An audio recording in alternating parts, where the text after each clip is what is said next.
तो हम निकालने जा रहे हैं velocity of electron in stationery orbit. तो बोर्स मॉडल में ही हम वेलोसिटी निकालते हैं और बोर्स मॉडल में इसमें सेकंड पोस्टुलेट हमें यूज करना है। सेकंड पोस्टुलेट कहता ये है कि जो भी इलेक्ट्रॉन है जो ऑर्बिट में रिवॉल्व कर रहा है अराउंड न्यूक्लियस, वो उसी ऑर्बिट में पाया जाएगा जिसका जो एंगुलर मोमेंटम है वो nh/2π के बराबर होता है।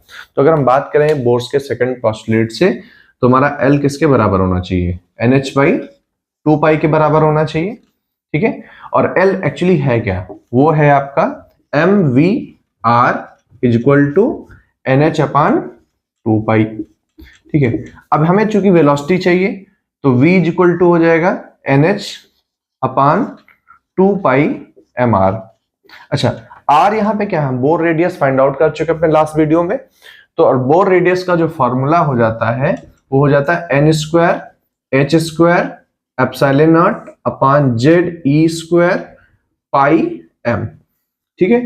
अब ये वैल्यू हम पुट करेंगे यहां पे, तो क्या मिलेगा? रखते हैं इसमें, let's find out. nh/2πm, r की जगह पे जो वैल्यू है यहां पे रख देंगे तो n²h²ε0, और जो ये डिवाइड में था ना वो ऊपर चला जाएगा तो मल्टीप्लाई में, तो यहां पे मल्टीप्लाई कर दे रहे हैं तो हो जाएगा ze²πm। तो देखो जो कटने वाला है काट देते हैं। देखिए पाई से पाई कैंसिल आउट हो जाएगा, एक n से एक स्क्वायर वाला n कट जाएगा, एक h से ये स्क्वायर वाला h कट जाएगा।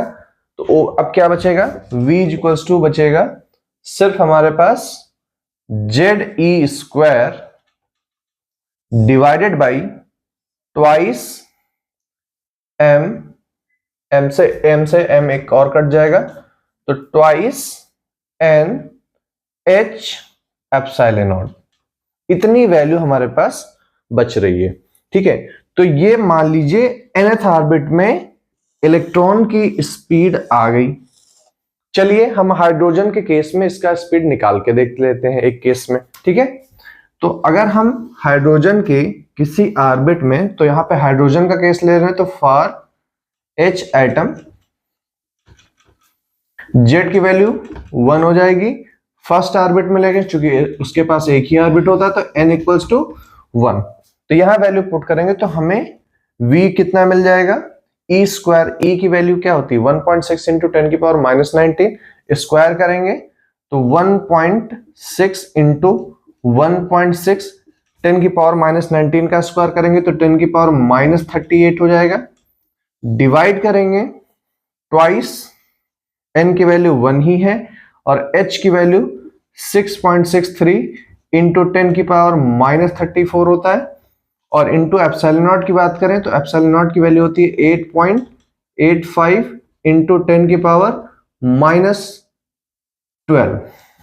अब इसको जब हम डिवाइड करके फाइनली वैल्यू निकालते हैं तो ये अराउंड वैल्यू आ जाती है 2.1 × 10⁻6 मीटर/सेकंड, जो कि वैल्यू इलेक्ट्रॉन की पाई जाती है फर्स्ट ऑर्बिट में, ठीक है। इतनी स्पीड से ये न्यूक्लियस का चक्कर लगा रहा होता है। अब फर्दर इसमें आप क्या कर सकते हैं?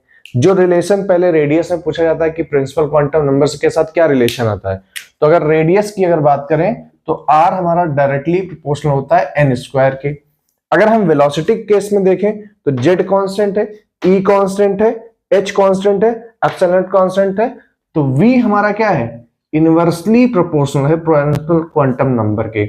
तो ये इंपॉर्टेंट 2 की पॉइंट निकलते हैं जो आपके मिनिमम 2 मार्क्स सिक्योर करते हैं, ठीक है।